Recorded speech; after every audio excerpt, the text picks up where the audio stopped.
I always say I love Twitter and all the craziness that's over there. I think it's my favorite political matchmaking date app of the world. And I just so happened to get a follow from Defend Guard NH, which is the New Hampshire branch of the Defend the Guard movement. It's like, oh, what's this? This is kind of interesting. And I reached out, and they told me to reach out to New Hampshire State Rep Tom Mannion of Pelham in New Hampshire. And I was like, this is interesting. I looked at some of the stuff around this. So thank you so much, Representative Mannion, for joining me, and excited to kind of figure out what this is about. Well, thank you. I'm glad to be here. I want to spread the word about this far and wide. We want grassroots activism. So, why is this important to you, for starters? All right. So, oh man, how much do you want to go into? So, my political life began after high school. So during high school, 9/11 happened for me. That was my sophomore year that fall, right? So at that point, you're young, you don't really know what you're going to do. I was like, this is a horrible threat to the United States, and I want to go help. So what I did is, like, that following summer, I went to like air shows and stuff like that. I was like rah all in on the motivation for that, and eventually, like, my path, I joined the Marine Corps. I actually aced the ASVAB. I got like a 99, and like my recruiter was like, you can do any job you want. And I was like, well, I just want to be in the infantry. He's like, you can literally do any job you want. You don't have to do that. And I was like, it's like, who kicks the doors down? Who's going to take out bin Laden? He was just like, yeah, it's like, do that. And I was like, they're like, okay, well, you do that then. So I ended up going in that path. And then, come to find out, like, I didn't pay enough attention to the news and all that stuff. I knew Iraq was happening because this was like, by the time this was, like, I graduated in 2004, so we'd already been in Iraq for over a year. But everybody was just like, oh, it's going to be one of those, like the Gulf War. We're going to go in, take out Saddam, and be out. And, 2020 hindsight, we know that wasn't the case, right? So, anyway, so I ended up in Iraq twice. And then like, halfway through my second deployment, I was like, how the hell... Like, I enlisted to go find bin Laden, right? And, like, threats to the United States. And, like, after my first deployment, we were literally one of those people. We were hitting, like, phosphate plants. And, like, we were on the Syrian border. And it's like, oh, we're looking for, all these chemicals they could be producing for weapons of mass destruction. Nothing. Like, we found nothing. Like, it was the big lie, right? So, come my second deployment, it was a little bit easier. We were starting to hand things off to the Iraqi army and the Iraqi police and stuff like that. So, like, I had more time to just kind of, like, reflect. I found Ron Paul and, like, his opposition to the Iraq war, and he became, like, a massive influence to me. I bought some of his books, started researching all this, watched all his floor speeches, followed his campaign in 2008 after I got out.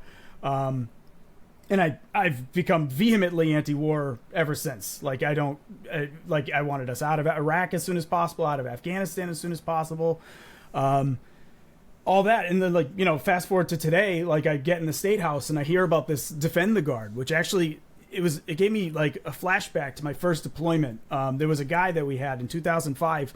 A guy in my unit was from New Orleans. And Katrina hit New Orleans during my first deployment, and he heard about it through the grapevine. And the only way back then, like, we didn't have as great, like, nowadays, like, people on deployment can reach out home and stuff like that, like, very easily. Back then, all we had was one sat phone from our patrol base. And we had, like, you're only allowed to use it so many hours because it has to charge and all that stuff. And so we all, like, just gave our time to this dude because he's like, I live with my grandmother, and they wouldn't send people back unless, you weren't allowed to leave a deployment unless it was like a death of a direct family member, like a child, brother, sister, mother. But he was raised by his grandmother. It's basically his mother. So, like, he coordinated rescue with his grandmother and all that stuff. And I'm like, oh, that's horrible. It's like, how come nobody's there helping? And he's like, oh, they're trying, but there's just not enough people. It's a horrible catastrophe. And I'm like, oh, that's sorry. I'm sorry they went through that. Eventually, like, his grandmother did get rescued and saved and all that. But it's like years down the line. Like, recently, 2 years ago, I heard about, like, oh, well, come to find out, the Louisiana National Guard was actually in Iraq when I was in Iraq. They weren't there. They were not in Louisiana to help during Katrina. They had to reach out to neighboring states. And I remember when I got back from this from my deployment that, like, it's like, oh yeah, they deployed active duty Marine Corps infantry units to go to Katrina to help with, like, rescue efforts. Like, guys that were training like I was to kick doors in and, like, detain people. Like, we were in a war mindset, and they sent these guys to go help people, which I'm not saying we're not good at filling sandbags. We're really good at filling sandbags. Like, dude, we're flipped. Like, how the hell does this happen? Like, there's a role for the National Guard within the borders of this country that is essential when there's a natural disaster. We're very, very fortunate that we have Canada at the north with 50 people, and then we have Mexico down south, which has their own issues, but it's nothing compared to what we experience over in the Middle East and such. So we rely on the National Guard and the Coast Guard to be there in an instant to step up. And if they're deployed to Iraq, which we went to for some unknown thing, now we know at the time, I mean, back in the Bush era, we're like, oh, it's this is why we're doing it. It's like, meanwhile, a lot of us now as millennials are very, just took the opposite pacifistic and isolationist route because of this terrible policy. Yep. I mean, it woke me up. Like, I no longer, like, I don't believe the mainstream media anymore. Like, I mean, people are nowadays, because of, like, lockdowns and all that stuff, like, people are waking up because of that. But it's like after going to a war zone for a lie, like, I was woken up, like, 10 years before everybody else did. And I'm like, I don't believe anything on Fox News or MSNBC. I don't believe these people. They all lied us into war. They were all on the same side, lying us into war. And then eventually they're like, oh, well, maybe that was a mistake. Like, MSNBC was like, oh, we got to count down till, George W. Bush's last days in office because this was a mistake. It's like, yeah, but you guys were kind of on the same side. Hillary Clinton voted for it. Like, this is the mainstream neocon, neo-lib position, was we needed to be there, which had catastrophic consequences on the domestic front because resources weren't available. Yep. And, like, back to the National Guard, like, those, like, I did active duty Marine Corps because that's what I enlisted for, like, I wanted to do the infantry thing. But these guys, when they join up and they choose the National Guard, they're thinking they're going to be, 1 week in a month, 2 weeks a year, they're going to be there for their neighbors and called up in the event of an emergency, natural disaster, God forbid an actual invasion of some type. Like, that's what they're here for. They're the state militia. They're there for their neighbors. And these guys, they're being sent off to, like, now, like, even recently, like, you got guys, like, during the freeze in Texas, those guys were deployed. Like, not all of them. They still had people available, but the freeze in Texas, we just had the flooding in Vermont where we were lucky. Like, we had all those Blackhawks that we lent over to help people in, like, Montpelier and stuff like that are, like, underwater during these summer floodings. Like, what if those Blackhawks were, like, deployed with the rest of their guys, like our guys over in Kuwait or something? Like, they could have been not available, and, like, American lives are on the line. Like, for what? Again, Louisiana, like, earlier this year, I don't know if you remember, there was a oil base. There was oil derricks under attack from, I think they were Iranian rockets or Iranian-backed militia were attacking bases in Syria. The people that were in that base guarding it, this, private company oil stuff, is being guarded by our National Guardsmen, specifically the Louisiana guys again. Like, it's terrifying when you really. You talk about from the military perspective. It's the same reason why I wanted to start what I'm doing here at the New England Take. It's just from the media side of it. It's the same exact thing where the establishment obviously doesn't care about ultimately what's happening, and it's the job of the next generations, the Zoomers, the Millennials, to step up and say, "Hey, let's fix this nonsense." And I was excited to see the Defend the Guard because I'm 36. I'm a year or two younger than you, but I went to college during the Obama election and everything around that, and seeing the Hurricane Katrina was horrifying. There were a couple other things that happened shortly thereafter, Hurricane Sandy, like the various civil unrests we've had over the last 15 years, and a lack, it always is in the back of your head, like, are the National Guard not showing up to help because they're busy with something that they technically shouldn't be doing? And I mean, what are some ways that Defend the Guard is working to correct this issue? I mean, blanket. So the one thing we can't stop, and this has already been ruled at the Supreme Court. I think it was like Perpich versus the Department of Defense. They said that if you're sending your guys overseas to do a training mission, like this was, I think it was like the late 90s, or I mean the early 90s, late 80s or something. He didn't want his guys being sent to like South America to train, right? We can't do that. The Supreme Court specifically says you cannot stop training. Like, you have to train your men. This is what they're there for. They have to do whatever. However, there was in the opinion from the Supreme Court, they say this does not cover other types of deployments. And that's what under Title 10 deployments, that's this. So let me go back to the two different styles of deployment, right? Federal activation. So Title 32 is the one that we experienced recently with like COVID relief and stuff like that. So you activate the National Guard for a state mission, but it's federally funded. So like they held like all those vaccine clinics, whatever. That's something that Defend the Guard can't touch and won't touch. Or even deployment to the border, let's say, for like the conservative causes of border security.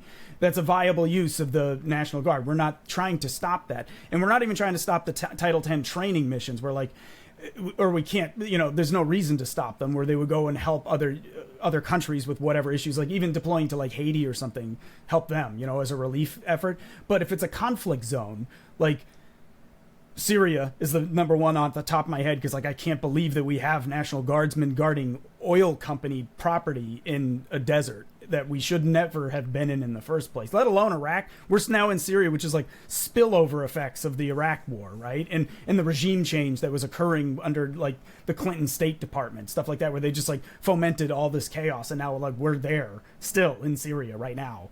But it's like, the idea here is that the Title 10 activation for that type of conflict zone, because the Department of Defense has this definition of what is a combat zone, because that's how they define combat pay, hazard pay, things like that, benefits that you receive. So like they already know what that is, and that's where we will not allow the New Hampshire National Guard to be sent to.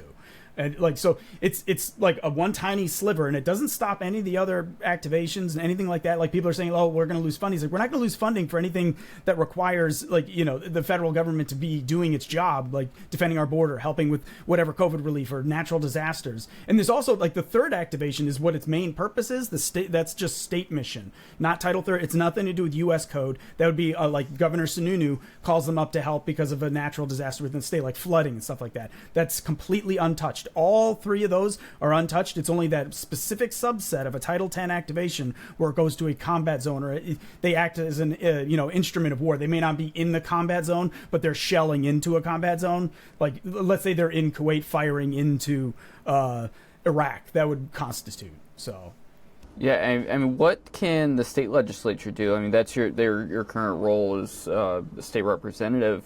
Yes, you can speak, you can raise awareness to it, but what can happen from a lawmaking perspective? So that's this bill, right? So it's HB 229. We call it the Defend the Guard Act. The purpose is this: if this bill makes it through both chambers, which I mean, the Senate's going to be a battle, and then convincing the governor to sign it is going to be the biggest battle. But like once this goes through, that's in RSA. Now the governor's hands are tied. He cannot use the National Guard in such a way. I mean, I predict that the Department of Defense will sue New Hampshire, as they did with like Perpich versus the DoD, but in the inverse, like they'll be like, well, you can't do this.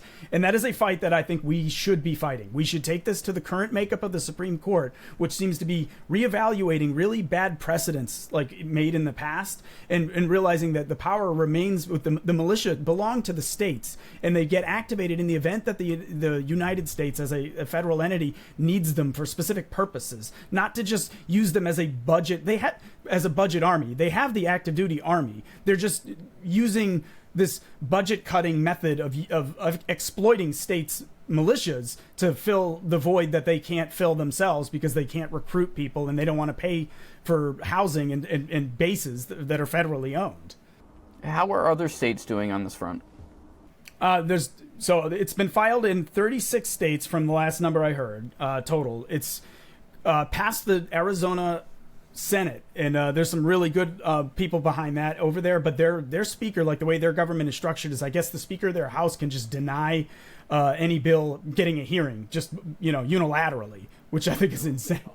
Yeah, it's like I hear about how other states work, and I'm just like, man, I love New Hampshire so much. Like the citizen legislature is like such a great setup, and like every bill gets a hearing.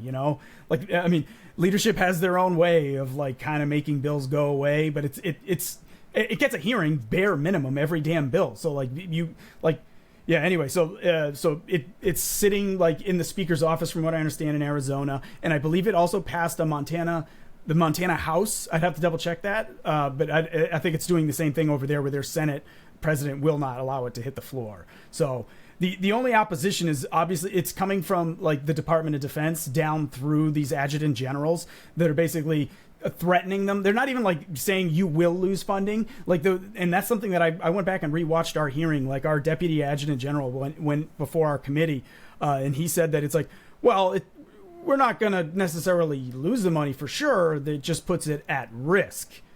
And like there's only 2 people that spoke against the bill, with like a dozen plus veterans, like most of them combat veterans, that spoke in support of it. And the only 2 were just like, well, the money might be at risk. Yeah. The bureaucratic nightmare issues, that's about it. Yeah. Yeah. And it's a fight that's like, oh, well, some of these people are just like, I feel like from my understanding, is just the pressure's on high from the Department of Defense. It's like, no, don't let this pass. Like, because hopefully they would lose if it goes to the Supreme Court. All right. Hey, I'm excited to follow what continues with this. I think it's an important movement that needs to happen.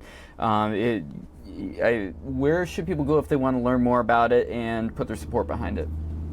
So there's a bunch of Twitter accounts. Like mine's Mannion, Mannion 4, the number 4, NH on Twitter. And then I think it's Defend the Guard NH is the other one. That'll be like the prime focal point of everything. Anything we'll say will get retweeted by them and vice versa.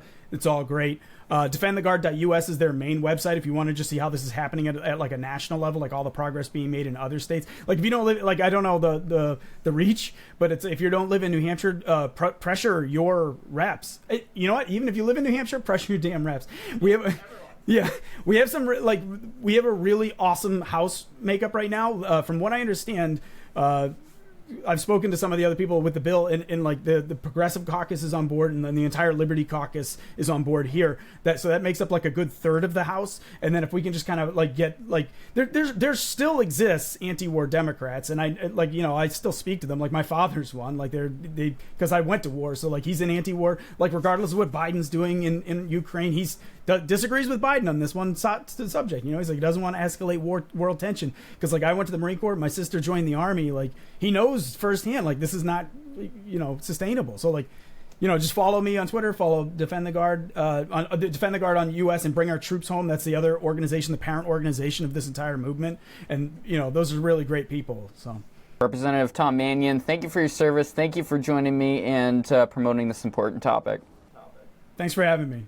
You're listening to New England Take, newenglandtake.com. Like and subscribe if you're checking us out on YouTube, and get the audio version on all your favorite podcast platforms. I will post all the links to all the Defend the Guard links on in the description, so please be sure to check those out. I'll try and tag some of the other New England states that may be tuning into the show. Talk to you soon.